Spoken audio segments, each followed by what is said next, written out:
When I first heard you at NSA when you joined, you told the story of how you learned how to make words beautiful, and you described the process you went through, because you weren't as articulate, certainly as a young man, as you are now. I never forgot those things that you talked about. Could you share how you developed that such unique Les Brown word delivery system that you have? This would be helpful to this group. That's a good question. Mr. Washington said, "What do you want to do with your life, young man?" I said, Mike, okay, sorry. A little close. It's your microphone. Hold it up a little closer. okay, he said, "What do you want to do with your life, young man?" I said, "I'd like to become a disc jockey." He said, "Here are my car keys." I said, "What is it?" He said, "I want you to go in my car at 12 noon.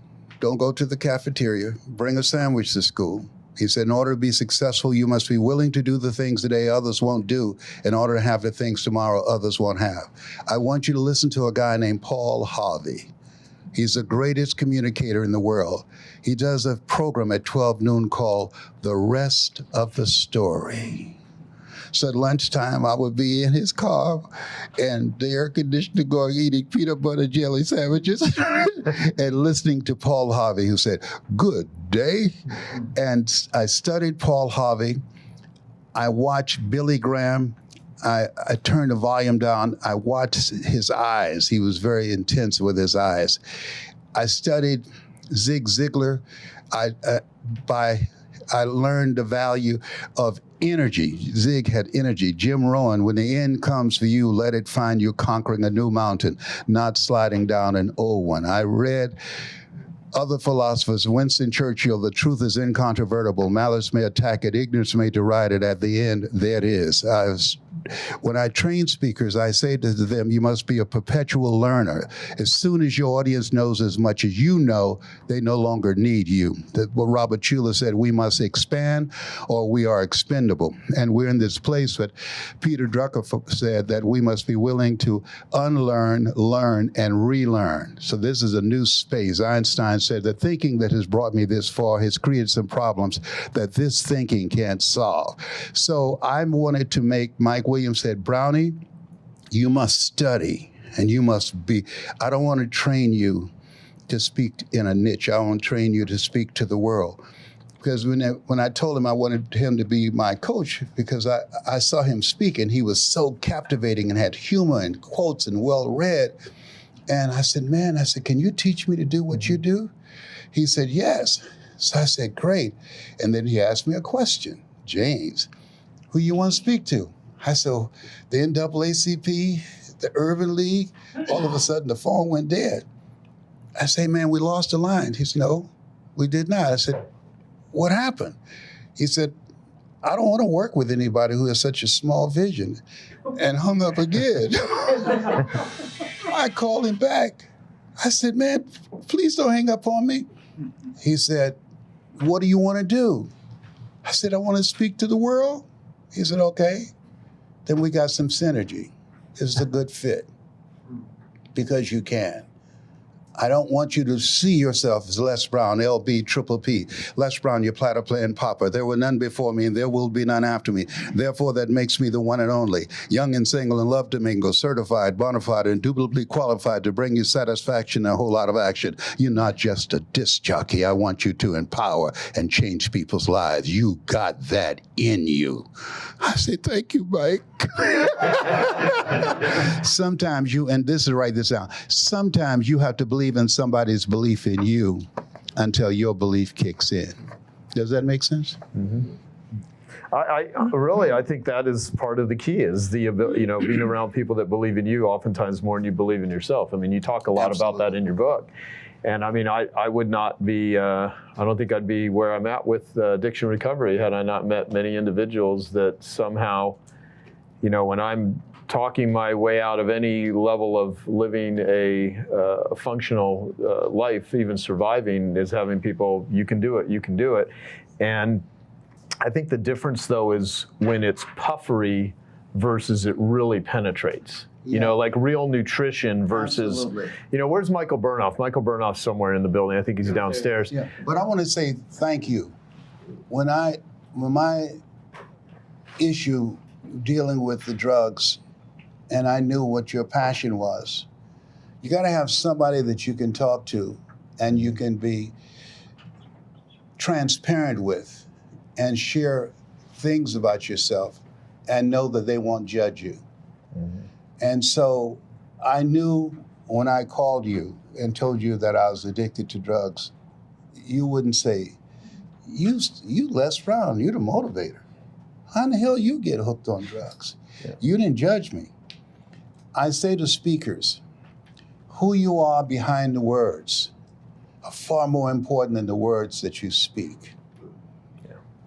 And so because of your compassion, when I'm training and working with speakers, I work first with the messenger, mm-hmm. and then the message, and then the delivery. Because if it comes through the words that you speak, it comes through when you're speaking, that people can feel you or they can just hear you. And they hear you in their heart. But if you want to change an audience or change a person, you have to acknowledge that people are asking 3 questions when they see you. Who are you? What do you have? And can I trust you? Mm-hmm. What was the last one? Can I trust you? Can I trust you with my heart? Can I trust you with my secrets? There's a book years ago I read called Why I'm Afraid to Tell You Who I Am, because you might not like me and that's all I've got. So this is Les Brown, the motivator, who talk about if life knocks you down, try and land on your back, because if you can look up, you can get up. And I had to call my friend and say, hey man, I'm dealing with something up in here, and I know you know. And you were so comforting to me. You gave me strength. You said you could do this, man.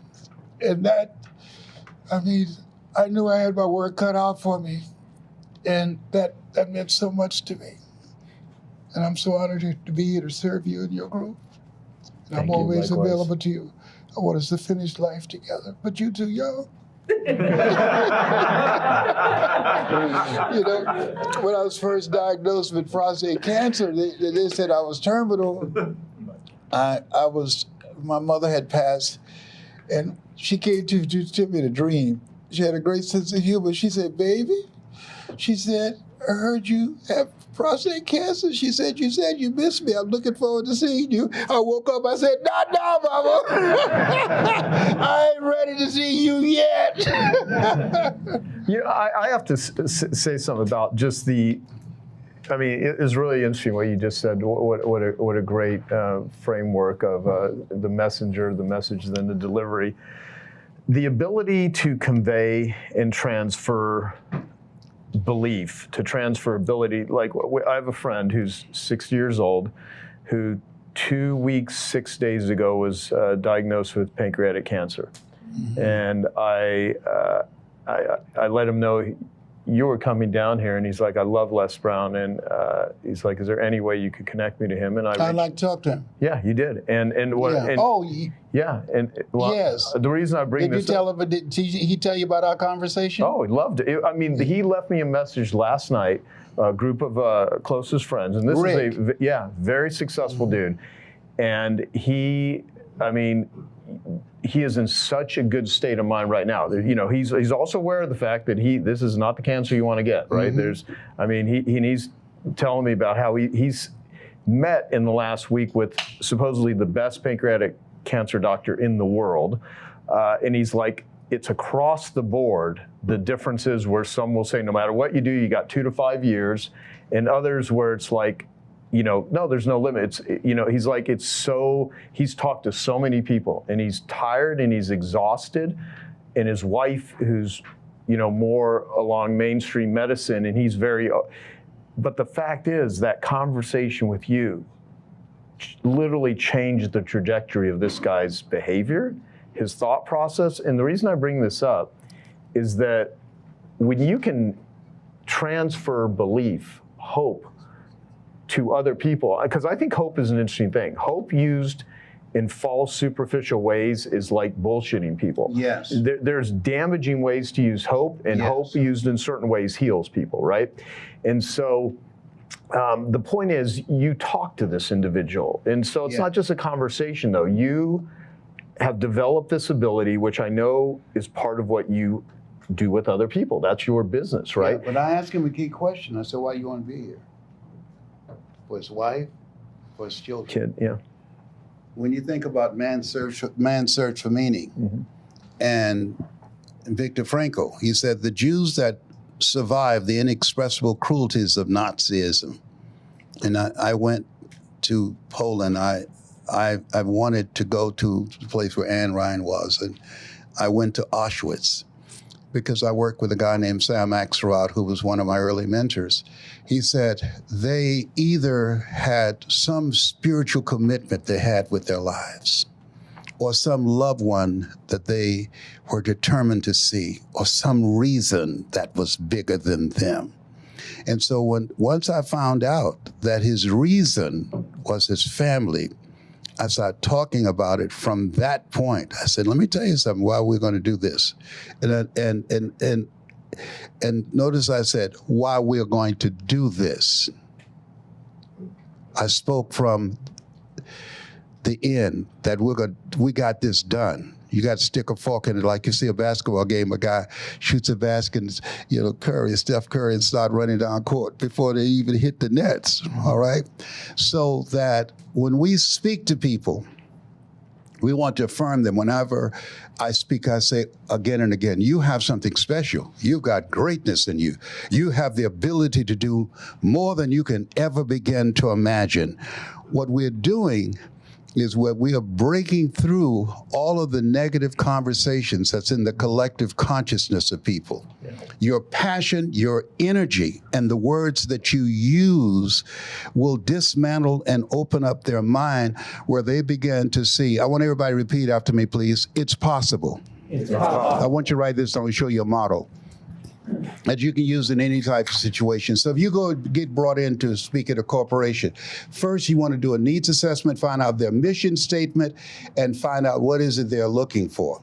And then what I do at the top of your speech, what you want to do is paint the picture of what they say their goals are in their mission statement and say, it's possible as you begin to look at the Genius Network, the goal and objective of changing the planet, of operating out of the thinking that as we face inevitable death, one day we're going to leave here. What in the meaning and purpose of our lives that will not be undone or destroyed when we are gone? The people that come here at the Genius Network, I want to say to you, Mr. Polish, that those people will be transformed, and the people's lives that they touch, they will be transformed, and this will have a rippling effect into the future that you don't get to see. Let us say together, it's necessary. It's necessary. That as you decided to do this and get involved in doing the greater work, greater is he that's in you than he that's in the world, that you decided, I got to do this. You got to, can't help it. That you said to yourself, I want to live a life that will outlive me. I've had a defining moment in my life that I'd lost myself in drug addiction, and then there was a defining moment that I said, this is not me. And I died to who Joe was then to give birth to this Joe that you now see. And I decided it was a non-negotiable with my life. I want to live a life that will make an impact. The things that I've gone through will not define me. They will refine me so I can live a life of contribution. Let us say together, it's you. It's you. It's me. It's me. George Bernard Shaw said the people that make it in his life, they look around for the circumstances that they want, and if they can't find them, they create them. And so you decided that I'm going to take a stand with my life. Therefore, take unto you the whole armor of God, that ye may be able to withstand in the evil day, that having done all to stand. You decided when something happens, there's a victim, there's a perpetrator, and there are the witnesses. And you decided, I'm not going to be a witness. You decided that if you're not a part of the solution, you're part of the problem. And that gave birth to the Genius Network. You see what I did with it? How you edified the person who started it, who wrote the check, and you make him look good, he will not only write you another check and bring you back. 95% of my speaking engagements are repeat, and they give me referrals. You want to fry the fish while the grease is hot. Is there anybody else you know that can use my services? All right, Yeah. You see what I did with that? Yes, go ahead. Wow.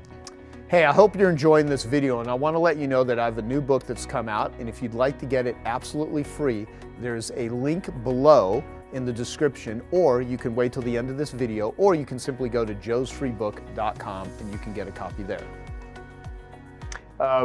Since I brought this goofball up, Michael Burnoff, who's an amazing speaker, can you throw him up? So, okay, earlier. I'm not on this level with my very good friend, Jewel. You know, he's an icon. Let's give him another round of applause. Joel?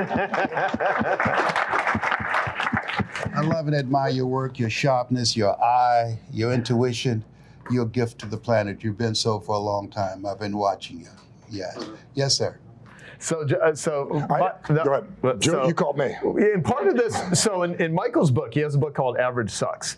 And he's a great speaker, and he's a trainer, and he's a coach, and he's really good at many things. And in the book, he talks about food, and I was using this as a metaphor towards real, sincereness versus faking it, right?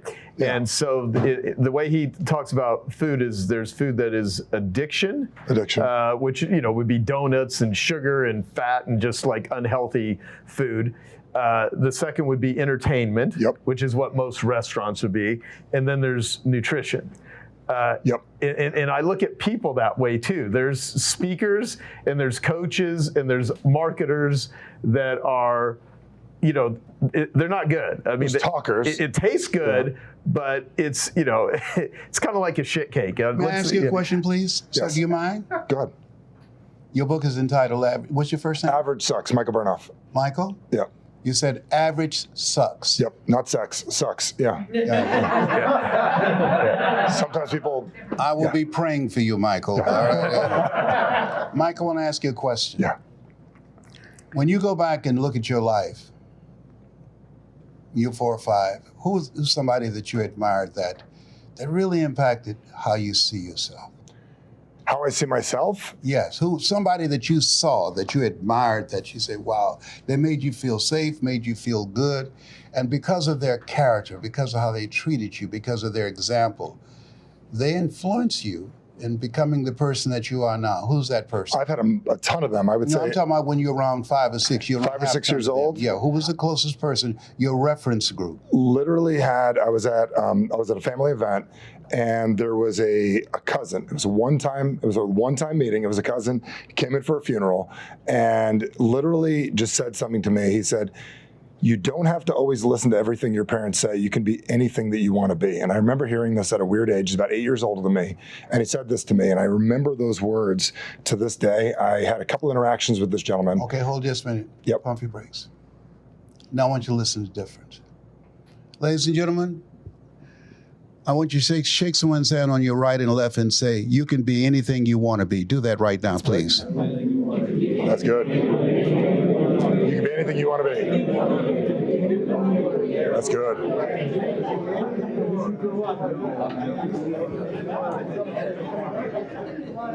Ladies and gentlemen, I went to a funeral, and they said coincidence is God's way of staying anonymous. And I ran into a cousin of mine, and he said that to me. He said, you can be anything that you want to be. I was going through an experience at this time, trying to find my footing in life. How many of you had some moments in your life trying to make sense of and say, what is this all about? You remember those moments when you question yourself? And he affirmed me. And so I want to share with you some things I learned from my cousin.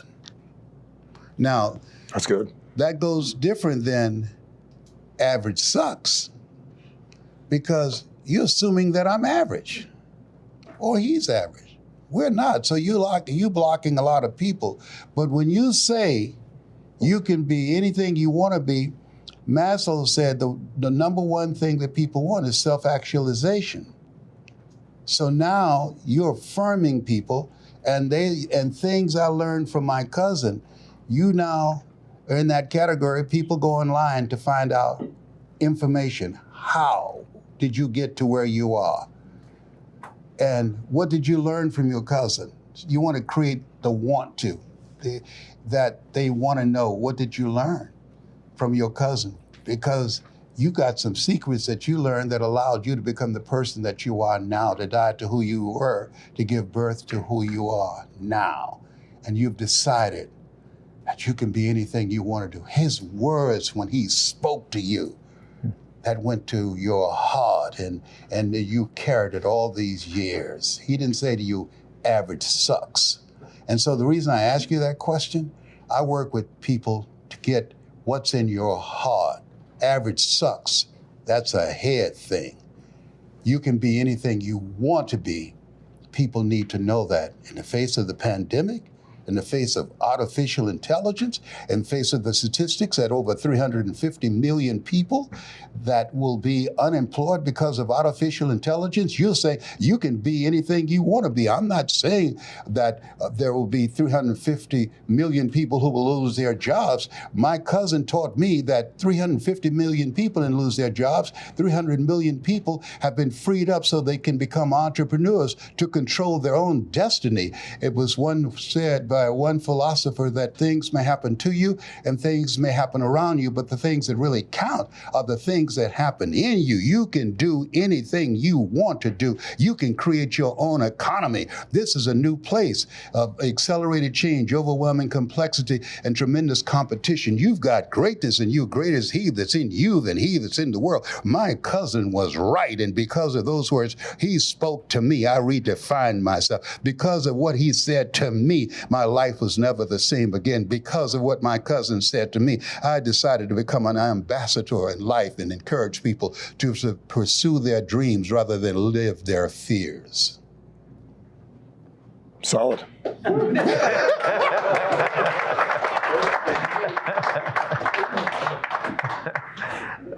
Okay. I like it. And then I think marketing and all our market research, that's a whole other conversation. So, But you see what I did with that? yeah, I like that. How many of you, Yeah. now, do you see the difference? Yeah. Raise your hand if you see the difference in what I'm talking about. Yes. You know, I got a funny story for you after this. well, here's just to bring it up, Andre, don't go away. So the power of relationships. So how many years ago now was it, Andre, that Michael Burnoff and Cameron Harold and then John Rulin said, to you, you need to meet this dude. I happen to be in. So do you know Andre Norman by chance? Yes. Okay. It's a black thing. What's it? Yeah, it's a black guy. He's trying to bring all the black people together. So, Yeah, but it's something different. So, I mean, it That's my guy. seems to me, so we're recording this conversation. It seems to me that all these incarcerated individuals that you're in charge of this program to putting, content on 650,000 tablets that are in prisons for people that are incarcerated would be very valuable for them to hear a conversation like this. 1,000%. Yeah. And because, when you're in a position like that, the thing that incarceration does for most people is they usually don't come out better. They usually come out worse. And they now have they now have an identity of a convict. They have an identity that I fucked up, I'm a loser, whatever. The interesting thing on the stats are there's 2.2 million people incarcerated in the United States. We're the highest incarcerating country in the world. 25% of the world's prisoners are in the United States, and 80 to 90% of everyone arrested or thrown in jail, drugs and alcohol were involved. And 40% of people that are incarcerated committed some sort of violent crime, which is a different discussion. 60% have not. So there's a lot of addicted people that are incarcerated. And putting people into a punitive system, you can't punish pain out of people, is really damaging. And it's not just the incarcerated people, the 2.2 million people. For every person incarcerated, there's a whole family unit and relationships that are attached to that person. So there's there's an opportunity to change that person so that they can get out and become an Andre Norman, because many people do not. And I would have never met Andre if it wasn't for Michael or Cameron or John. So it's a relationship thing. And when I heard his story, you know, I was like, I want to be helpful to this individual. And it was supposed to be for like 5 months. It's now been 5 years. It's crazy. And he's saved lives, and we've done a lot of stuff. And here we are with people with skills and talents and abilities, everyone here. And through a mechanism here, he's now in a position where I think by the end of this year, there'll be like 1 million tablets that delivers education and content to people. And that's one of the things he's in charge of. You know? And so, and he's an incredible speaker. If he would have not at some point figured out, I want to go and address people, I want to teach them, you don't have to go down the path I did. It is all through speaking. Just like Joel Weldon. I mean, speaking is the vehicle. It is the mechanism to getting messages and inspiration out to people. And you can make a lot of money doing it. But you know, that conversation you had with my friend Rick is worth a lot. That guy is a multimillionaire. He is rich as hell. It wasn't about money. It was about what it did for his mindset, you know? And so the ability to speak and influence and persuade goes way beyond a business. I mean, it's what you can either, you know, Hitler was a powerful orator. You know, it's what you do with it that makes the difference. Hitler is doing something we're witnessing now. People who have great presentation skills are able to create an experience. It's one thing to speak and people hear you. It's something else when you speak, people feel you. That's a different dynamic. Yeah. So he was a master communicator. The people that make that transformation, it's like Norman. It was not just the speaking. Norman died. If a man to gain his life, he must lose his life. Norman, who went to prison, he was liberated when he got out, even before they released him, because he got a new identity. Yeah. Once your life has a new identity, people that we work with, the people that are part of our team, the people that we are aligning ourselves with for some social good, once you have a different mindset, that gives your life a sense of purpose. And once your life has a sense of purpose, then that gives your life a sense of direction. So now, Norman is an asset to society rather than a liability. Robert Kennedy said, if we cannot save the many that are poor, we truly cannot save the few that are rich. So when we look at the smash and grabs and all the killings that are taking place, we're watching the throes of a dying beast. Something has happened. And the only way that we can take this on, cultures of violence, cultures of other, you know, when you can put traps together and immigrants, it's one thing to talk about preventing people from coming here, but creating traps in water so they would drown and their children. That's not who we are as a country. Right. We're the greatest country on the planet. And so that the cultures are created by words.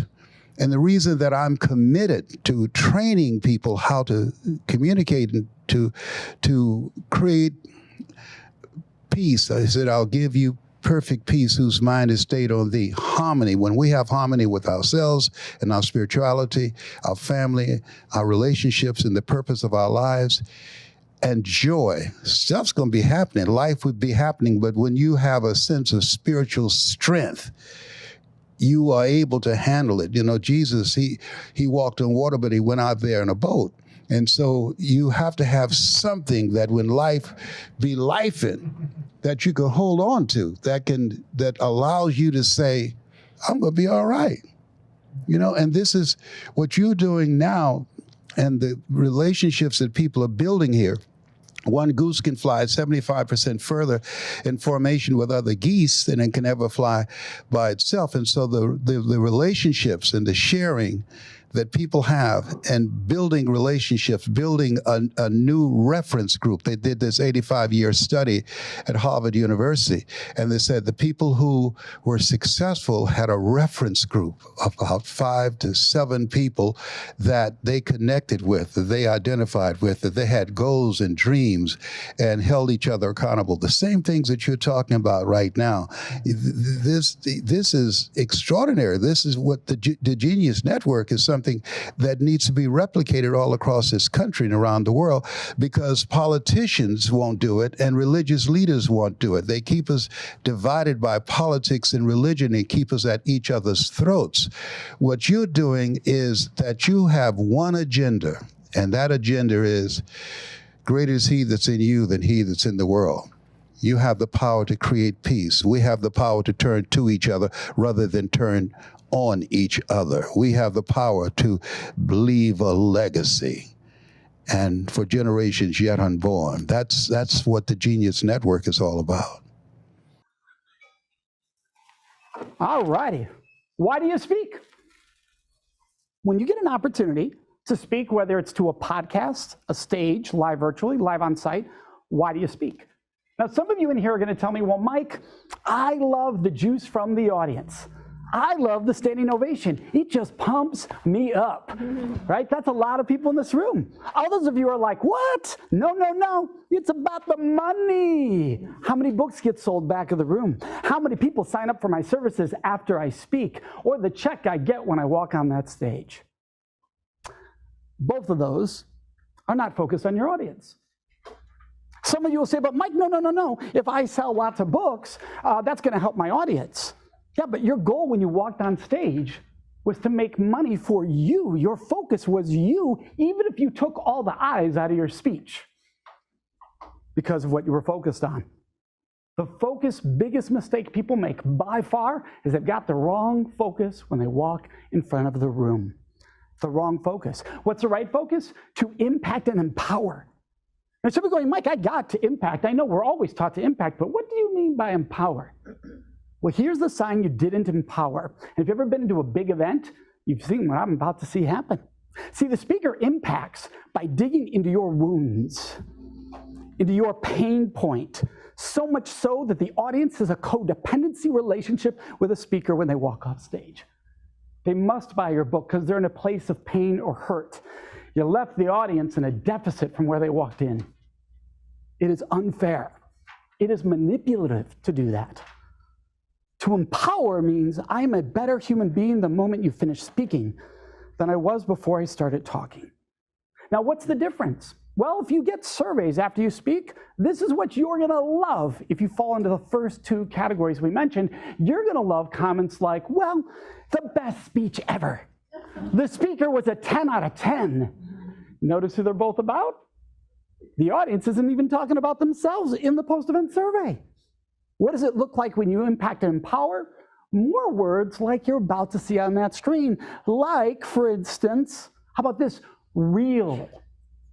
Because it was real to my life. Life-changing because I changed my life because of something you shared. Everything's about the audience. It enriched me as a human being because of what you shared with me today. That's what we're looking to do when we step on a stage. And by the way, that will sell you more books. That will bring you more clients. You just don't focus on those things when you're doing this work. So what does it look like when you have these conversations? How do you impact and empower? First of all, we got to know what you need to impact and empower. And there's 3 things we need if we're going to impact and empower. And that is timing, quantity, and the formula. Now, what do I mean by timing? Look, timing is everything. Timing is everything. I'll give you an example of bad timing. You see it a lot with slides. And what it is a person will say, hey, what I'm about to give you, the slide gave it away instead. The slide's talking, wait, the audience isn't ready for this yet because you're not going to buy in because I'm talking while it's saying it. How many are frustrated right now while I'm doing it to you? Because you don't know who to look at right now because that's talking while I'm talking about the same things I'm talking. It happens all the time, and here's why. You chose to use the slides as your guide because you don't know what you're saying on stage. I'm just being honest. Hey, I hope you're enjoying this video, and I want to let you know that I have a new book that's come out, and if you'd like to get it absolutely free, there's a link below in the description, or you can wait till the end of this video, or you can simply go to joesfreebook.com and you can get a copy there. You got chosen to make an impact, not to show how much you know by following a guideline in front of you. You should know your material before you ever walk in front of that stage. It is critical. Now compare that to this timing. Watch this slide. Now here I'm going to intentionally try to make a point and reinforce it with a slide. For instance, Joe Polish is brilliant. Now of course Joe didn't say that. I said that. But notice what happened? A few people just snickered. They laughed. Why did they snicker and laugh? Anyone in the room? Why did they snicker and laugh? Because it was Joe. Right? If I don't let that sit for a second, you don't have time to recognize, hey, that was a little play on words, a little something he could do with that to catch our attention and go, did Joe really say that? Now some of you are going, Joe's capable of saying that.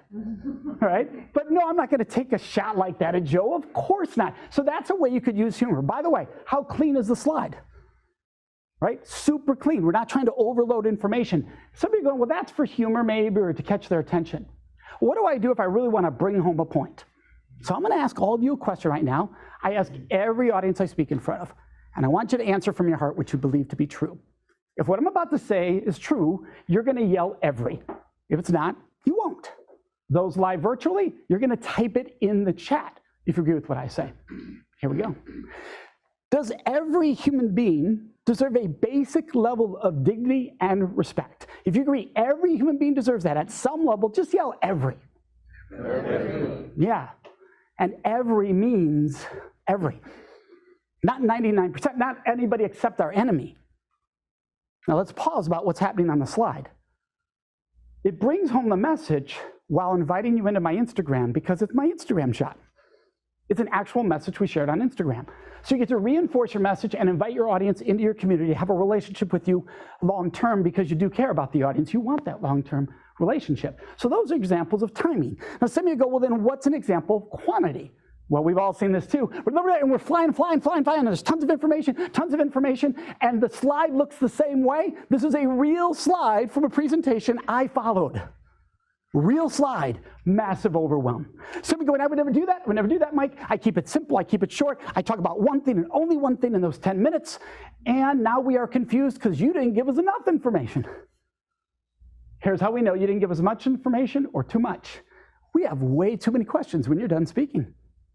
And you think you rocked it because everybody's asking questions. The fact is, when you get really good, you'll pay attention to all the questions they were asking you afterwards, and you will answer them in the talk. Because here it works with Genius Network, because we're going to get that Q&A sometimes. So that person's doing a brilliant thing by doing it in this moment, right? So, Clausen, you did a great job of that because you knew you had the Q&A coming. But if you only had an hour keynote with no Q&A, are the same results the same thing?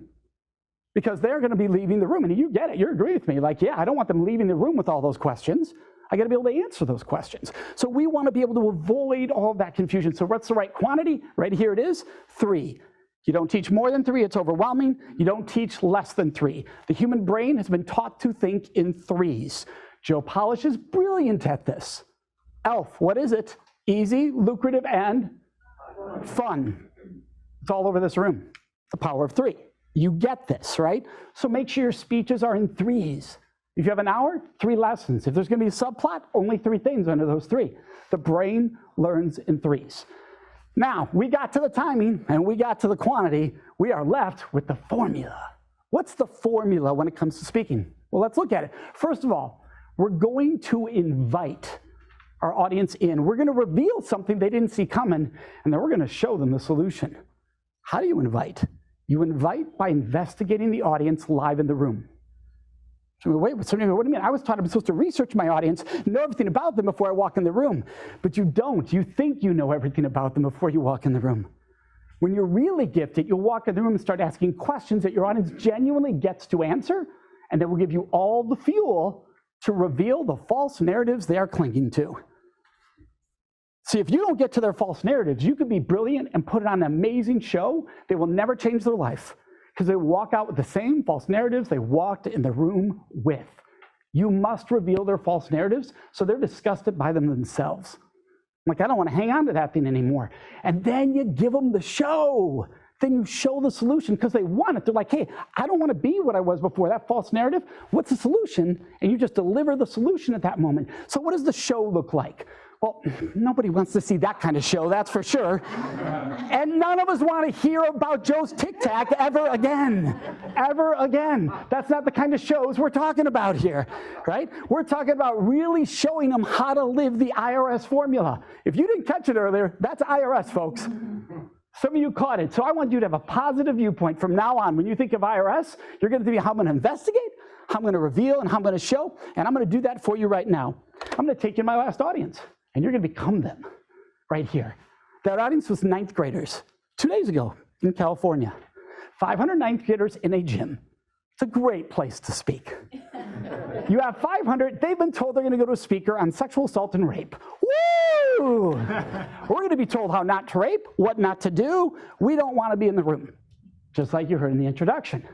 But they start having fun with me right away. And suddenly they're answering all my questions, and we're having this great discovery. I'm about to take you midway through that discussion.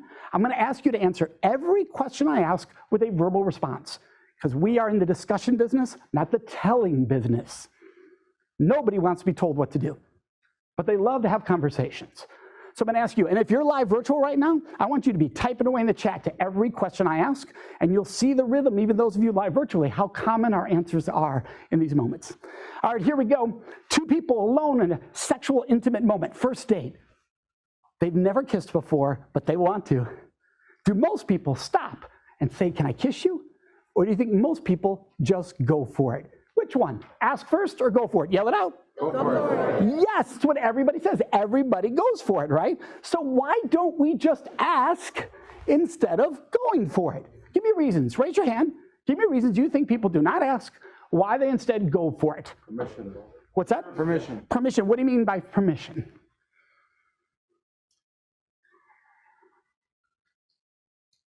In case of rejection. Fear of rejection. Yeah, so whatever you do, don't give them a choice. Ooh, that sounds pretty awful, doesn't it? I'm not going to ask you because you might say no, so I'm just going to do it to you. By the way, if you agree that sounds awful, just yell awful. Awful. Yeah, even if we did that before today, I think we all know, no, we don't ever want to do that again. Right, so fear of rejection, we just debunked that. That's a really weak excuse. What's another one? Yes. Yeah, it's going to kill the moment. It's going to ruin the mood. Now, why is that funny? Because that means you actually think you're smooth. The fact is, you're already awkward. We all are. If you've ever been sexually active, you've been awkward. Ever heard of braces, by the way? That gets awkward really fast. You're not afraid of being awkward. You're great at being awkward. Think about how awful it is, though, to think, I don't want to be awkward, so I'm going to take a chance to do something awful with their body. So I don't look awful. Awkward. Wow. I think we all can agree that's not the approach we want to be, the person we want to be, right? And by the way, the amazing part is if you just go for it, you can be awkward and ruin everything and harm someone. That's the difference. So then some of you are going, well, then Mike, what do we do? How do we ask? How do we get to that place? Well, some of you might be thinking, still not sure I want to ask. So I'm going to ask you 2 questions. I ask every audience in the world. Question number 1, right? Does every human being deserve a choice before you do something with their body, sexually or intimately? Yes or no? Yes. Yes. Question number 2, how do you normally give somebody choice? You simply ask a Question. We all believe in asking first. So how do you ask first? 1, look them in the eyes. It should be intimate. Number 2, smile. It should be fun. Number 3, ask the question. Now I need a volunteer quickly for this one. Could I volunteer you? Is that okay? Your first name is? Marlon. Marlon, could you step up here? Everybody say, hey, Marlon. Hey, Marlon. Marlon, you're going to imagine that your partner's right where my hand is. It's more than a tic-tac away, though, so you're okay, all right? So they're going to be right there, and on the count of 3, we're going to have you ask that person for a kiss as if you're the only 2 in the world, no one's near you, and you've been wanting to kiss them all night. Are you ready, Marlon? All righty. Let's count to 3. Let's count to 3 for Marlon. 1, 2, 3. All right, give it up for Marlon. Great job, easy. Hey, Marlon, do you think that would be awkward if it was happening in the real moment? No. Why not? It's completely natural. Yeah, it's completely natural. Listen to that. Give a big, big round. Marlon did a great job. Room, let's be. You can sit down, Marlon. You did a great job. Marlon, you're going to get a Can I Kiss You t-shirt for rocking that. Yeah. By the way, audience, could it be awkward if you ask yes or no? Yeah. Sure it could. The better question is, does it matter? Let me prove to you it doesn't. You're alone with someone you want to kiss. You've been wanting to kiss them all night. They lean into you and say, can I kiss you? Are you going to do this? You asked, awkward, ruined it. Or are you going to be doing a woohoo dance? This is about to happen. If you read a woohoo, yeah, woohoo. Yes. What did we just do, folks? Those same students who said they'd never ask. Remember? We all go for it. What was the formula? We started by asking them questions. We investigated their world, right? And then we revealed the false narratives they're hanging on to, right? And then at the very last moment there, we showed them the solution. That's how you get results. And somebody going, Mike, how do you know those are results? So I think our computer went to sleep on us back here because I was going to show you the results. But let's see if we can bring it back just so you can see it real quickly here. Yep, it did. So here we go. We'll share that again. All right, so there we are. Here are the results just quickly because I'm wrapping up here. So we just went through the formula, invite, reveal, show. Now, I said my last audience, 9th graders, right? So that is an average audience for me. So is U.S. military 40-year-olds, though. But here's what the results actually look like. 96% of my audiences say they're more likely to ask first after 1 hour experience. 95% say they're more likely to intervene to stop sexual assault at a party. 96% say they're more likely to support survivors moving forward in 1 hour. That's not about me. That's about focusing on the audience like everyone in this room can do. So you're going, Mike, that's just not enough proof for me. You got to have better proof than that.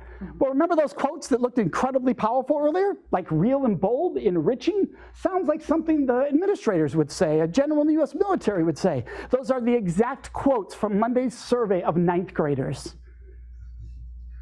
Not my best stuff, because that's what you should always be looking to do. Change lives, make an impact. Now it is everybody's in this room's turn to do the same. I've got a workshop for you to make it nice and worksheet that's 1 page, and you can dive into this formula and start writing your next speech. You can start making your next one more powerful. Maybe you're just going to start with a part of that speech. Notice the survey link, how easy it is, not SurveyMonkey, mikesgift.com. All survey links should be like that. I bought this for this event.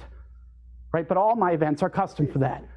What makes, in your mind, people successful at speaking and what causes them to fail? Well, I think the answer to the first question is, what makes a successful speaker? It's one word. Results. Just think about that. I mean, if we think of the great speakers in our nation's history, John F. Kennedy, what did he say? We're going to land a man on the moon in 10 years and bring him home safely. What was the result? We landed a man on the moon and brought him home safely. Ronald Reagan said, Gorbachev, tear down that wall. And what happened? The wall was turned down. Martin Luther King said, I have a dream. And what happened with the civil rights movement?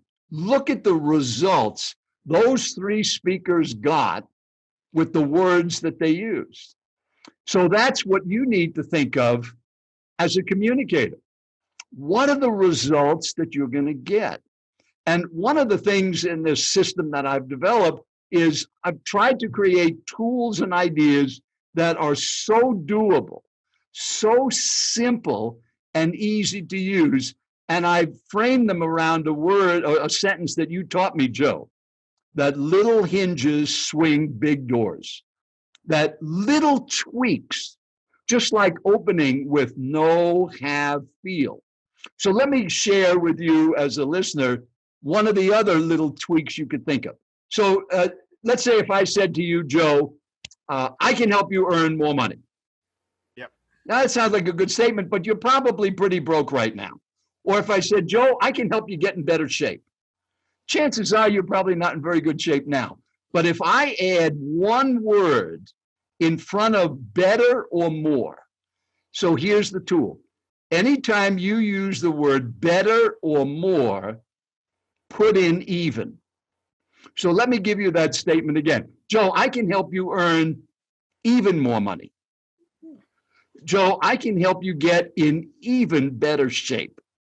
Look how the tone of that message completely changes by giving your listener credit.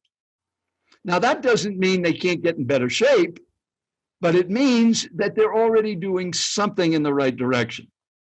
And just that word even. So in working with so many of our members of Genius Network on their presentations, just putting little tweaks like that, it's simple stuff, but it's taken me 46 years to figure these things out by watching and critiquing over 10,000 speakers and seeing how little things like that can make a difference.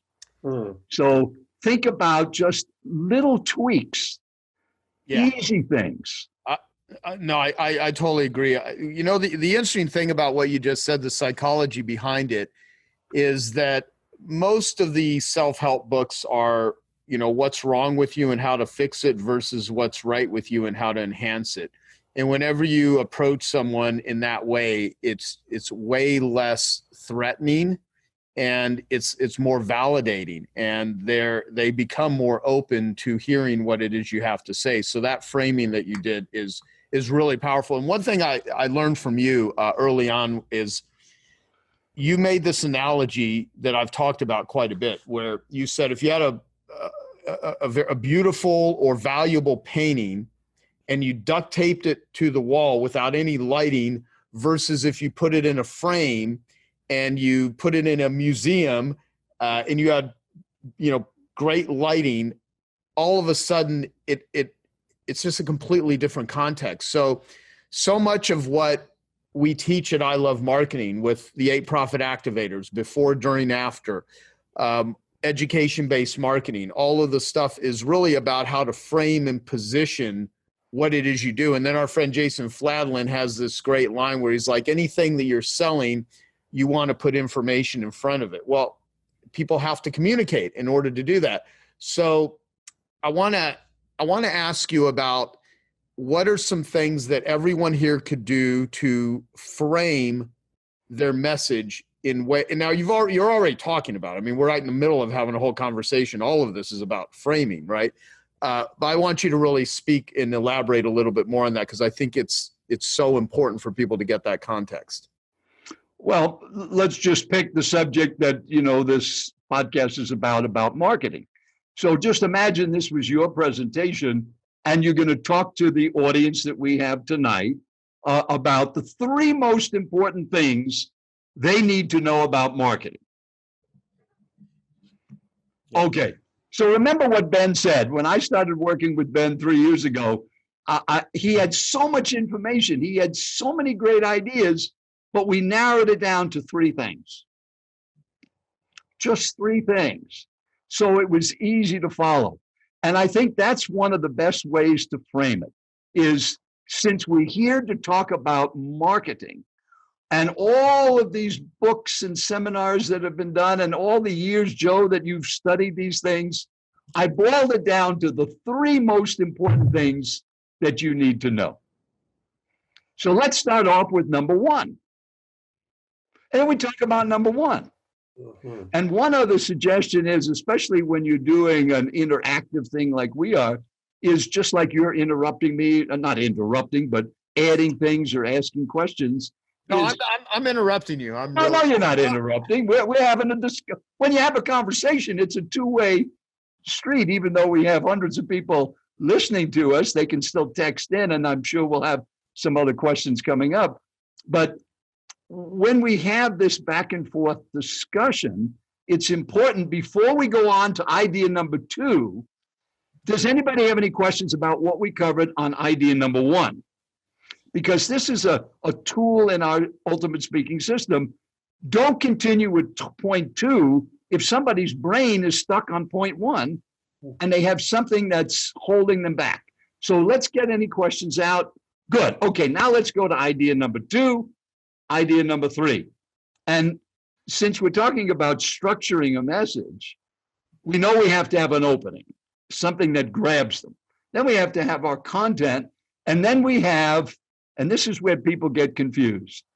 They confuse a closing and a call to action. And they're completely different things. The call to action, in my experience and opinion, should never be the close. The call to action should precede the close.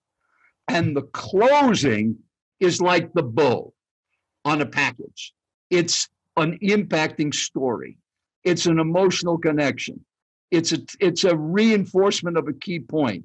It's something that leaves the audience with a wow, not a call to action.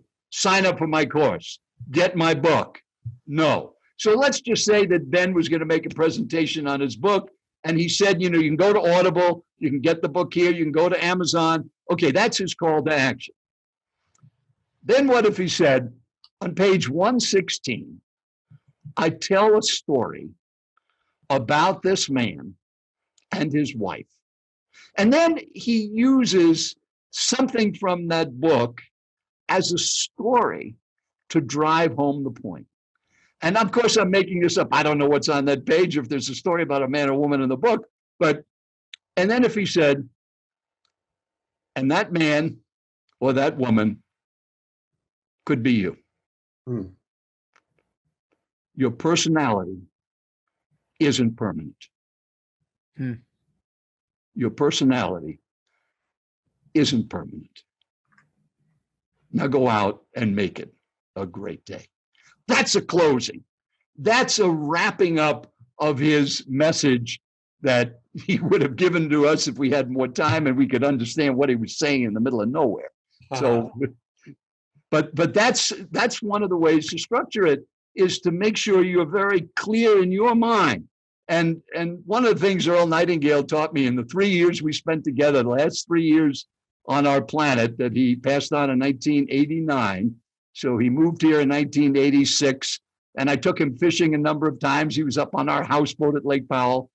Was he described the idea of moving a message from your mind to the mind of the audience. And if you numbered all of the pieces in your mind and could move them like blocks of a building to the mind of your audience, when you got finished, they would see the same picture that you see in their mind. And that's what you can do to be an even better communicator. Get a clear picture in your mind what your message is, and what picture do you want this to create for your listeners. And my picture for you, as you've tuned in to this I Love Marketing meetup, is what Joe started with. I had no idea what he was going to say to me, but that speaking is a learned skill. And it is not about you, it's all about your audience. And it's being you. It's being who you are, not a performance.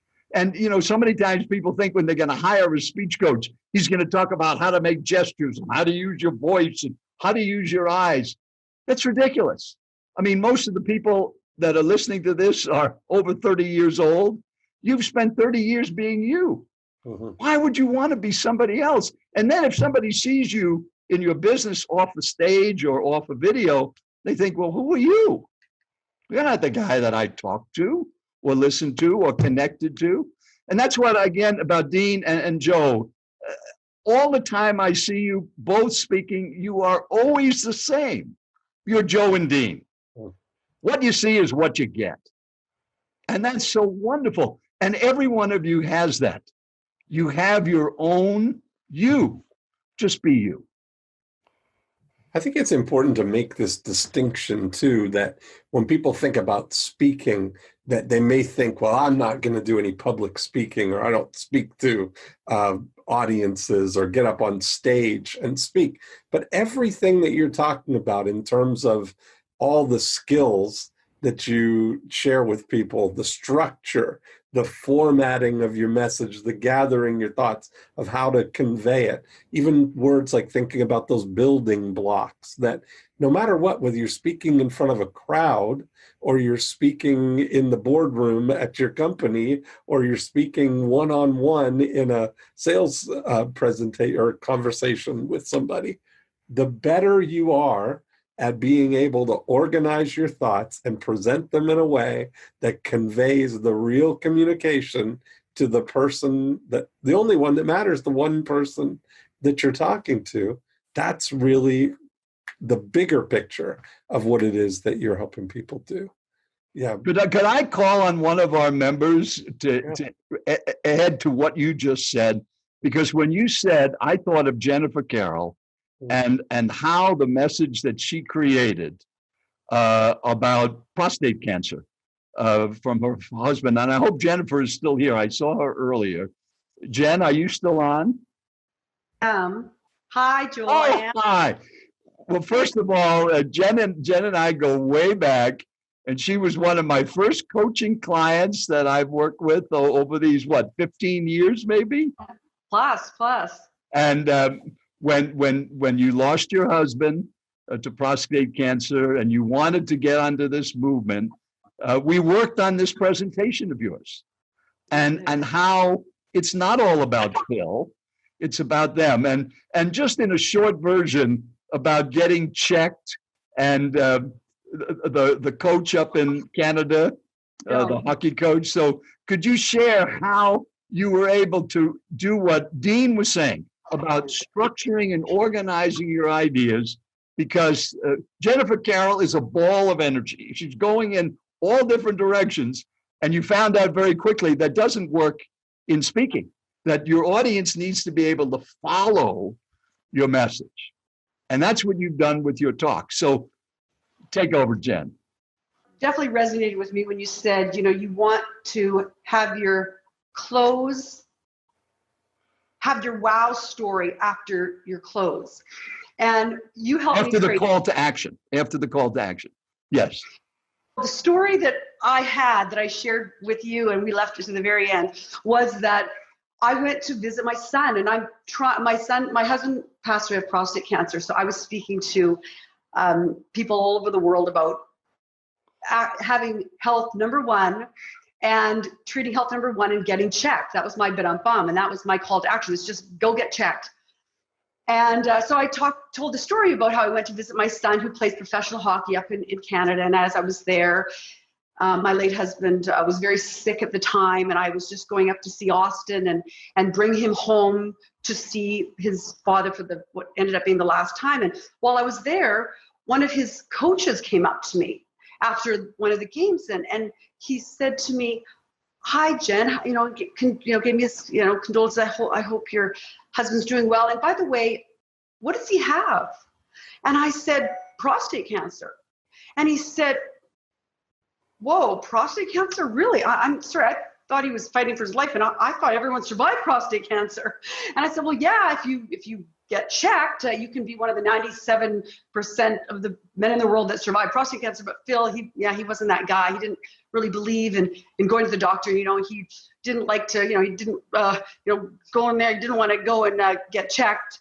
And he looked at me and he said, "Oh, I'm sorry." And I went home and I took Austin home, and he said goodbye to his dad. And sadly, Phil passed away shortly after. And fast forward a couple of months, I was back in Canada, and I was watching my son play another hockey game.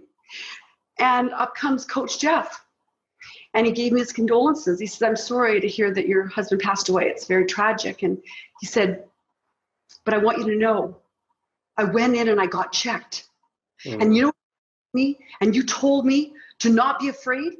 And you told me that you didn't care if I was afraid. And you didn't care if you didn't want to go. And you didn't care about all those things, that you wanted me to have the opportunity to watch my son live out his dream and walk my daughter down the aisle, and that my husband wasn't going to have the chance because he was home and he was dying. And that you looked at me and you pointed your finger in my face and you said, you go in and you bend over and you take it like a man." He said, "It woke me up." And I went in and I saw the doctor and I bent over and I took it like a man. And I need to tell you that today. And you know what? When I was in there and the doctor was putting on my glove, I said, "Doc, I'm doing this for a woman, and it's not my wife." Mm. And it engaged people in laughter, which of course it's a tough subject matter. And I And I'll tell you, you ask anyone at Genius Network, if I stand up, I'm the bend over and take it like a man gal. And it's not maybe what I thought my legacy would be, but it's okay as long as it gets men bending over and taking it like a man and hopefully save some lives through this shared. But thank you. Can you see the impact of that closing to put the rapture on this message about prostate cancer and getting checked? You know, it's one thing to say how important it is, but putting it in a story after the call to action is what made Jennifer's closing so powerful. So thank you, sweet lady, for sharing that. And we will talk again. Good morning. Are we having some great ideas? Well, Joe told you that that can you've got is just a reminder of what you can do every time you have to make a presentation. So when you think of freedom of speech, we know that's one of our gifts as Americans, but we have people from 11 different countries.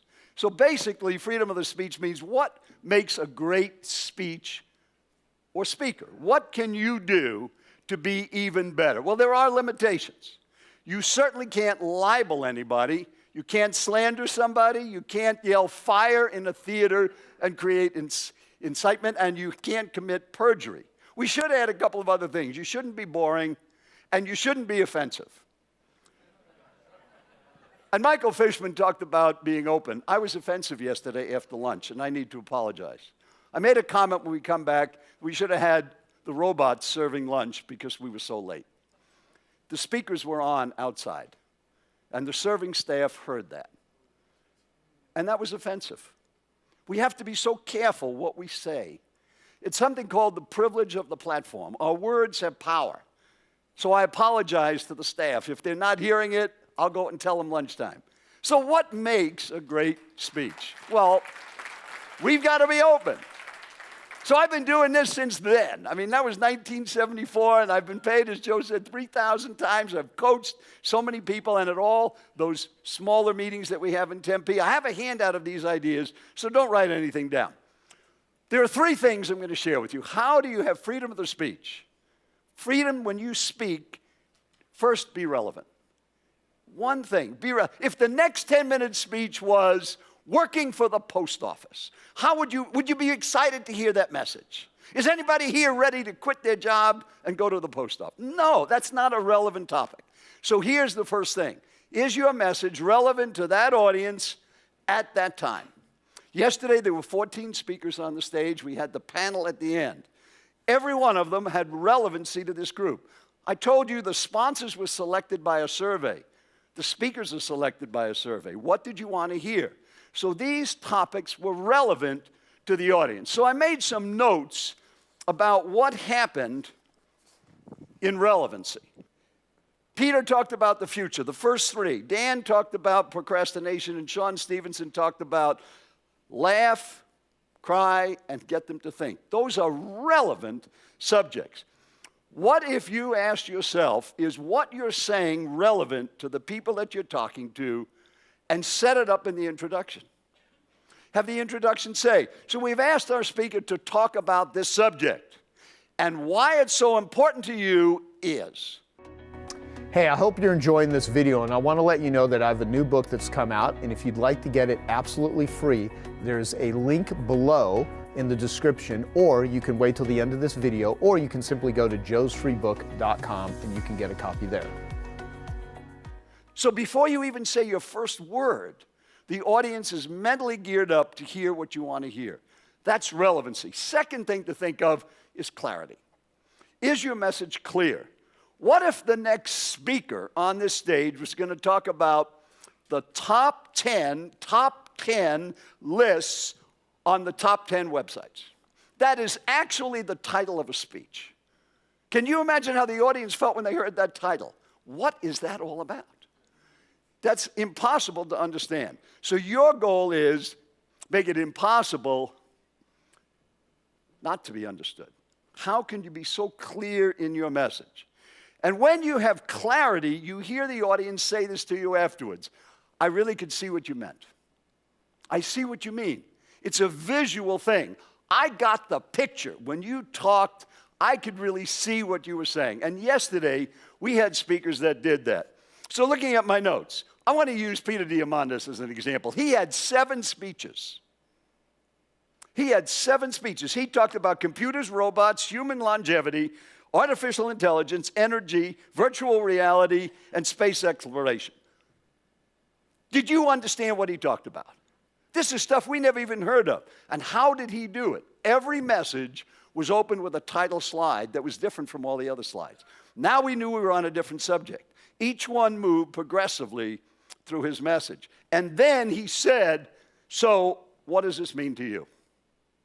And then he connected that with such great clarity, even though that it was such an innovative message. Doable is the third idea. And this is perhaps the most important thing for you to think of. If you want freedom of speech in your message, is your message doable? So what if our next 10-minute speaker was going to talk about how to finger text at 100 words per minute, when a recent study found that the average person in this room can text about 38 words a minute?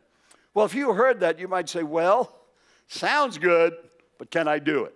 So I happened to look in the Guinness Book of Records, and I found the fastest finger texter is a guy in Brazil, and he can do 83 words a minute. So how can we talk about you doing 100 words a minute? It sounds like a great idea, but it is not doable. So here's what you need to think of. In your call to action, which is always a verb, what do you want the audience to do, think, feel, say, go, or buy? What action are you asking for? And if you would think in your mind, can they do that? Can they do that? So let me look at yesterday's closing 10-minute speaker, Craig Crazy Man Diswalt. Would you say he had energy and passion for his subject? Would you say he was loud? Because that's why it was written in the introduction. So Joe has me write all the introductions. So we set it up that this guy worked with Guns N' Roses. This is going to be a different kind of program. This is a rock star guy. So when he started yelling at you, you were already prepared. What are you putting in the introduction to prepare people about your accent, about your height? Big guy gets on the stage, everybody's thinking, how tall is that guy? Put it in the introduction. And Fred is 6'7". Okay, nobody's thinking about it now. We've got the answer. So if you want to have a call to action, let's look at our doable speakers. If we had Craig back up here, he talked about 6 books that you could write. And I asked my table mates after he finished that, do you think you could do that? And somebody said, oh, Mike, I've been wanting to write a book. I never thought of that. I could have a book of quotes. I could use my own system. That was such a simple idea. My tips, I could put my tips in a book. I could do interviews, my blog posts. How many of you, when he gave those 6, thought to yourself, I could do one of those? Let me just see your hands. That's a doable idea. Are your ideas so doable that the audience says, I can do that? Because that's all that counts. What's going to happen when you finish speaking? What about reverse shoplifting? Now, that was such a creative idea. You might say that would be great, but I don't think I would do that. That's not really me, but some of you could do that. So that's great. By the way, are these insights helpful for you? Okay, so what I'm going to do is, Joe has arranged, I'm going to do a special follow-up video on all the speakers you've seen and go into a lot more depth of what you've seen here that you could use, specific things, so you can use speaking to build your business and also position you as an expert. How do you get better as a speaker? Now, Joe mentioned I work with a lot of you one-on-one, coaching on the content. That's my strong suit. How do you organize your ideas so it's impossible to be misunderstood? But you can do that today, and you do it by watching and listening. That's your job. Like these 2 characters up here. Just sit there and watch these speakers. We've got 9 more coming today. Open up the handout on your table. There's a white envelope that says don't open until Joel tells you. Somebody find that envelope, open it up, and pass it around. I wanted to use this idea. Many of you use handout materials. We have 350 people in the room. Open the envelope, quickly pass those sheets around the table. So we have 350 handouts that are already being distributed. Nobody has to go through the room. This is a simple idea. If you do events, put your handout material on the table and just put it in an envelope with a little sticker like that. So if you would look at that sheet, and on that first top it says freedom of speech, and there are the first two ideas, relevancy and clarity. On the back of the page is the idea of doable. Let's go to the call to action at the very bottom where the can is. Take those three words. Is it relevant? Is it clear? Is it doable when you organize your next message? Study every speaker that you see and hear and ask what worked, what didn't work, and then follow up by watching that video I'm going to send you about relevancy, clarity, and doability. How many of you were in this room last year on October 26th or 27th? Raise your hands. We had 24 speakers. How many do you remember? What are you going to do as a result of what they said? There was one speaker that left more of an impact based on the survey that I did and Genius Network did, and that was John Paul DeJuria. He runs multiple companies. He's worth $2.7 billion. How many remember that interview? It was impactful. He was quiet and was calm. He said two words in 45 minutes that everybody in that room was left with and they could do. Be nice. Be nice. So what can you do for your audience? Be relevant, be clear, be doable. You'll have freedom of the speech. And when you do those things and you're nice, it makes a difference. Now make it a great day. Brian, come on. Okay, stop. You just heard one word.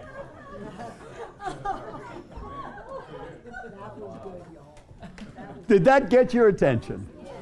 That is the power of words. Thank you, Kyle. You did a great job. What words are you using? What if we had, and I certainly wouldn't yell this at a meeting, if we heard the word fire? If that was said at a meeting, we would all know what to do. We've got to get out. That's the power of your words. Your words have great power. We talked about that earlier when I mentioned that comment about what you're saying to yourself. So we need to think about just the words that we use, whether it's to ourselves or others. So I'm going to give you a word. Would you think of elephant? Okay, how many see an elephant? Maybe not one on a pot. Maybe you see, how many saw something like this in your mind? Did anybody see these 8 words? No.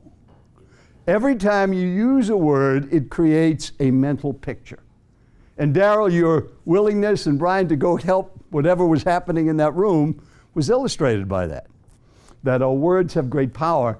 And that's why when you speak, everything you say is transferred to your audience's mind. So whether you're speaking at a Genius Network event, at an annual meeting, or a 10-minute talk here, you're doing a webinar, you're putting a video on your website, which so many of you do, a podcast, or a radio interview, television interview, or if you're at the Redneck Yacht Club giving a speech. Now, all these ideas are in a handout for you, so you don't bother taking notes.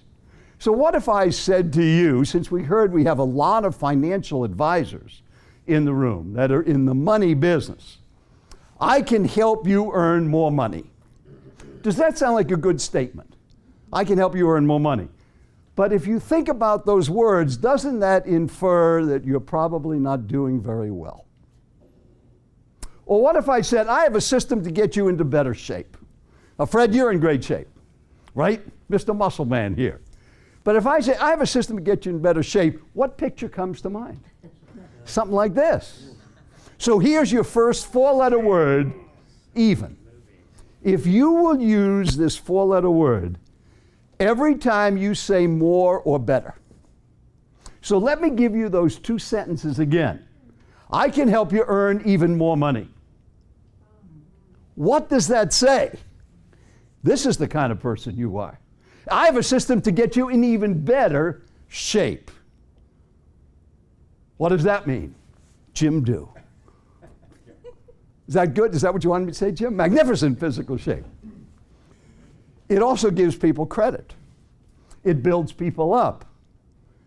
Do you like that first idea? It's so simple. And in working with many of you on your presentation, Linda, on your meeting, we talked about just changing a few words that make such a greater impact. So just imagine it's Monday, that's this coming Monday, about 9:37, and you're back in front of your team. David, you have a lot of people that work with you. How many people do you have? We heard Nick had 22. How many in your company?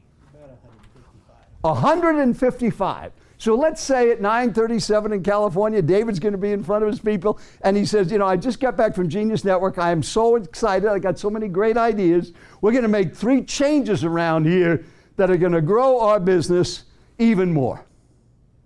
Now, is that a good statement? Okay. But we had that word change. Well, how do you feel when somebody says we're going to change something? Fear, uncertainty, disruption, confusion, all of those thoughts run into mind. A threat or loss if we're going to change something. So you know what these people are going to say, David, in their own mind? Wait till Thursday. He'll forget about everything, and we'll just go back to normal. Because he'll calm down. So here's your second word. Replace change with improve. I've got some great ideas on how we can improve what we do here. You know what people will say? If you go back on Monday and say, I just came back from Genius Network. I got so many ideas on how we can improve things. Well, what do you have in mind? People love to improve. So replace change with improve. Would that help you have a nice day? How many say that to people? Have a nice day, have a good day, end our emails. Oh, it's so great talking to you, have a nice day. Don't ever say that again.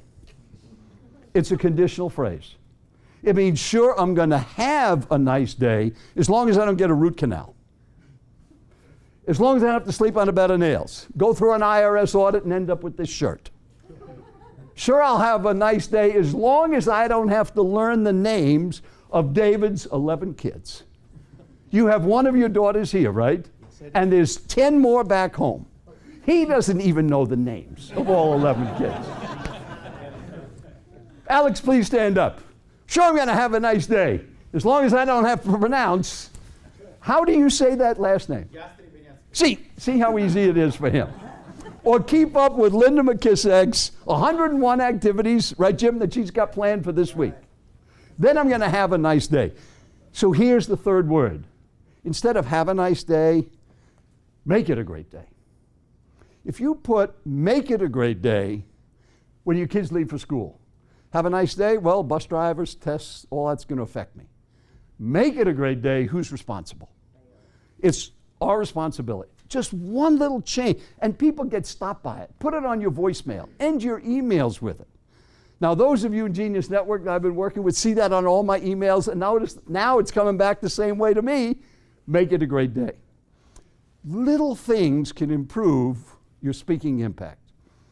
If you just think of those 15 letters, even, improve, and make, could that make a difference? Mike, you're a master, and we're going to hear about that at sales letters and videos. You spend a lot of time thinking about the words you use because you've learned that if you just change this a little bit, it makes such a difference. And I saw the reaction when I said even.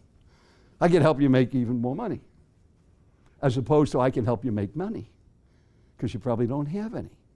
Just those little things. So we are needing more political correctness. Now we got Trump in the White House. We got Joe up in front of the group. You don't want to say to people they've got a beer belly. This is not the best use of words. He has the liquid grain storage facility. This would be much better. You don't want to call a woman a nag. She's just verbally repetitive. Much better. And you don't ever want to say somebody is a total ass. You're much better off saying that they have a rectal cranial inversion. That's much better for that. But seriously, even before you use more and better, improve instead of change, and make it a great day. One last thought, since we have a lot of women in the room. I don't know much about personal defense or anything like that. We have many members that do that. I don't think any of them are here today. But if you do need help just like Kyle yelled in my opening, help. This group came to help. But if you were in a parking lot and yelled help, we've heard the Kitty Genovese that happened in New York where a woman was screaming for her life and she got killed in front of all these people and nobody did anything. So here's a suggestion, and this would work for men too. Help my baby. Just add my baby. Old women will come to your help if a baby is threatened. But if it's just you alone, you might be out there all alone. The power of words. So I told you I had a handout. Let me pass this out quickly, and then we'll cover a few things on making your own killer 10-minute talk. So if you could pass this down your way and this the other side, and this your way. And then there's some at the end for the back table, and we have some extras for the people downstairs. If somebody could, we'll just stack them up, an extra stack for downstairs people. When you speak, it's great to have a handout. Wasn't it nice you didn't have to write all the ideas down? So on the first page there, we have the help and the fire, the mental picture about the elephant. At the bottom of that first page, it says the 3 power words, even, improve, and make, and the examples I gave on the back. Are those other illustrations? E is help my baby. But look down below under some of the speaking ideas. Is there any question, number 1, the golden thread? That's the one sentence that summarizes what you say. In my case, it was the power of words. Does anybody get confused by what I was talking about? Are you having a single statement that your audience can follow? Then the visuals added impact. I had 78 slides on the screen. Did it seem like 78? Use more visuals, but make them simple. 1 or 2 words, that's it, or a picture. And number 3, add humor. And here are 5 examples of visuals where you laughed. I didn't have to be funny or say a joke. The picture added the impact. Think about doing that when you speak. And now, make it. Make it. Make it a great day. You know how companies spend millions of dollars on advertising? And they go out there, I mean, if you just watch the Super Bowl, you'll see how much money they spend on advertising. But what I've learned is if they combine that with some public relations, they actually will get a bigger bang for their buck. And this morning we talked about marketing and how many different ways there are to market to your audience. I find there's 13 different ways. One of them is public relations and speaking. That is one tactic under marketing. So that's what we're going to talk about today. So what do I mean by free speech? Joel always tells us to make sure we tell you exactly what we're thinking when we give you a term. And a free speech is something that you're not getting paid for and you can't make an offer from stage. So you're really just giving something to the community or connecting with someone, or in this case, being here at Genius Network, this is an opportunity for a free speech. By being a member, it's one of the benefits that we get, which all of us should be using. And I'm glad I'm using it today with you guys.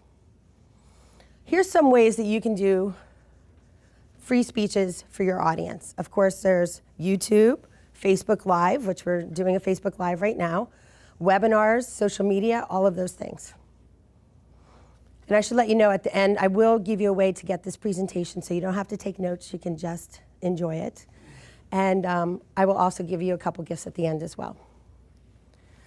So I'm going to talk about Pixar, who's an iconic brand now. And happens to be, this is a view that I see on the way to my daughter's school when I drop her off in the morning. I actually go right by Pixar. And I'm inspired by the creativity that's going on inside of there. But you know, in 1986, it was just an idea. And Steve Jobs and 2 of his friends put this in as a side project. It wasn't even their main focus. And they went around and they gave so many free speeches. And they told so many people about what they were doing as an innovative and creative company, right? They were being mind-blowing out there, but no one knew who they were.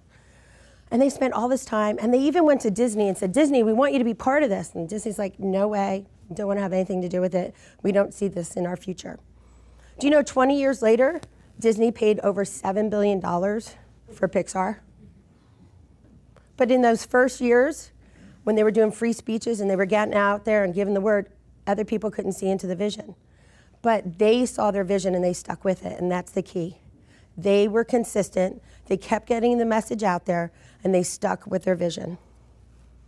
So me personally, I love working with global companies, companies that really want to make an impact and a positive impact around the world. I've worked with companies in finance for many, many years, in lifestyle, business, including my own company, and pets. My husband's a world-class veterinarian, and so I support him in that industry. And that industry brought me to our biggest conference just a month ago. And at that conference were 17,000 attendees.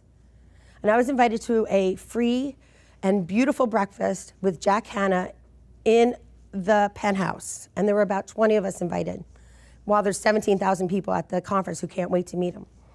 Well, during that 2 or 3 hours that we spent together, a lot of people were asking him all about animals and all about the things that he did in the world around animals. And he would give a lot of canned answers and things he said a lot. Well, I had the opportunity to sit with him and his wife for a little bit, and I was asking him about his media, and he just lit up talking about it. He's like, no one ever asked me this. And so I just asked him, how did you get started?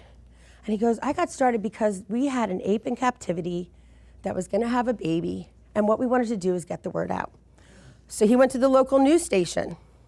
Local news station put him on. Then Good Morning America saw it. They invited him on. And you know the rest after that.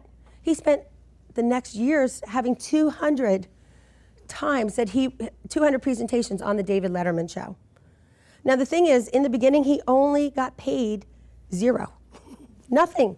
He paid his own way, he paid his transportation, he paid his hotel room. Over time, he got a $75 stipend every time he came in. So that's pretty close to free if you're flying to New York. He said at the very end, at his 200th appearance, he started getting $125. But what happened was he built a global brand. And now, this little zookeeper, who in the beginning just asked for one little story that's blossomed into another, and he said yes at every single opportunity. He's now worth over $8 million.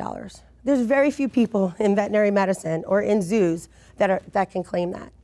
But it was really wonderful to see how it touched his life just by saying yes. So every time you speak, you have the opportunity to create the next opportunity. I mean, that's what happens.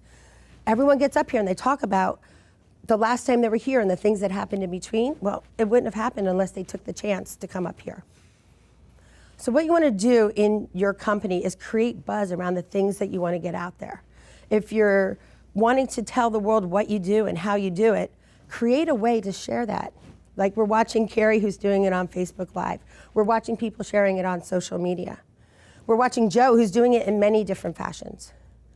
And it was really interesting because the reason I'm inspired to even share this with you today is because the last meeting I was here, Joe had mentioned he spent over $300,000, which he reminded me was $360,000, on an advertising campaign. And the advertising campaign got the name out, got his name in all these beautiful publications. But what I told him is, what if you took that $360,000, split it in half, put half into advertising and half in PR? I think I would have gotten him a bigger bang for his buck. He would have gotten so much more attention, and it would have been better attention because it would have been articles written about him, not just advertisements. So that is what sparked me to want to come to you guys today, is to start thinking when you're putting together your marketing budgets, take some time, take some energy in getting the news out to the media. The media is thirsty to tell your stories. And all it takes is one phone call and the connection and the follow through. Richard Branson is mentioned every single time in this meeting, right? I don't have to put his name up, I don't have to put anything up there. But you know, he's done many free speeches in his life too. And he's thought about many different ways to support his community and his clients. And can you believe those are his brands? Now that I have 9, I feel like I'm really behind the times, right? I'm not there. But he is managing all these because he's thinking about all the ways to connect with his ideal client. And you know, every one of those brands has a spokesperson, and every one of those brands has somebody who's putting out regular news releases and calling media and telling them what's going on. And that's why when we open USA Today or Forbes or Entrepreneur, we're constantly seeing his name out there because he's consistently getting the story out there. And it's really something that you can do as well. Right now he's worth $5.1 billion. And it all started with just little ideas, consistency, and building great teams to help them do it. So, my recommendation to all of you is to look at these companies, PR.com, PR Newswire, PR Inside, PR Web. Put a profile up there, get things ready so that when you have news to share, which frankly should be at least once a month, if not once a week, something that's going on in your company, a new talent that you acquired, a new software that you're working with, a new collaboration, at least get the word out there so the media get used to seeing your name and who you are. And the biggest key is follow up. They won an award with Infusionsoft. It's their Elite Business of the Year for my PR marketing company, which was extraordinary. But the next day, my team went and created a news release, got it out on the wire, and then within 2 days, I had interviews with Entrepreneur Magazine, Forbes Magazine, Huffington Post. They sent me a list of all the places the news release was put, 20 pages, all around the country, all around the world, that never would have known who I was if we didn't get the word out about this. Infusionsoft is even happy because their name is being circulated with it. So not only am I happy, but the person who gave me the award is sending me a thank you note saying, wow, we love all this attention for our company. And that's how you get attention, is by creating a way for the media to talk about you, for social media to talk about you, to go viral, especially if it's a great and interesting story. Now, this is a meme that I put up in November 2015. In January 2016, all of a sudden it went viral. On a Friday, it had 1 million views. By the following Friday, it had 40 million reach. It was unbelievable how many people were looking at this meme. So I have a little thing here. 40 million reach, 328,000 shares, 2,800 comments. And it was just by sharing something that Julia Roberts, I mean, we all know she's a movie star, and she was actually sharing something that was a quote from someone else. It wasn't even her quote, but it had this huge reach. But the beauty of this is it added 25,000 names to our email list who are interested in talking about what we're interested in talking about. And it let us put them in a category where we have conversations with them based on this topic. So how would you like to add 25,000 names, actually more than $25,000, 25,000 names to your list?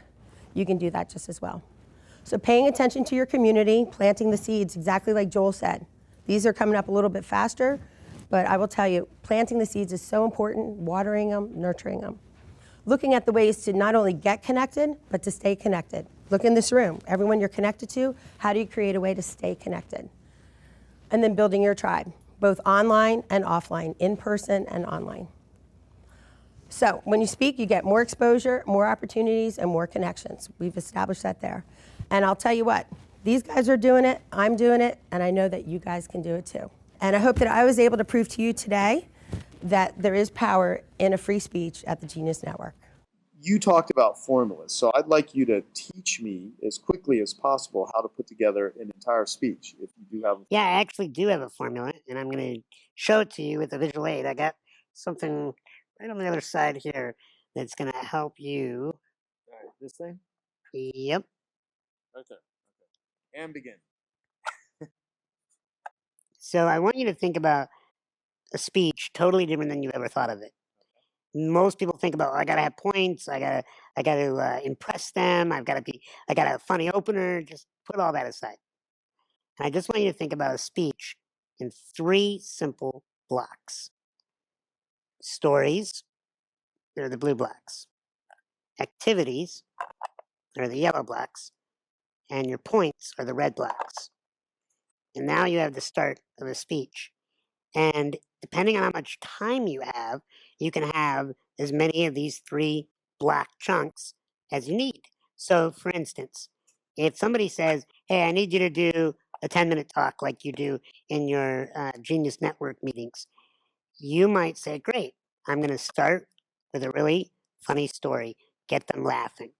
Then I don't want it just to be about any old story. I want to have a reason for why I told it. And so I want them to be able to digest their story with an activity. So I might have them write something down on a worksheet or turn into a group of 3. And now that's starting to get them to digest the material that you were teaching through the story. So now you have your activity and the story. And then lastly, you have your point, which is the whole tie-in of the story and the activity. And the point is where you can have your facts.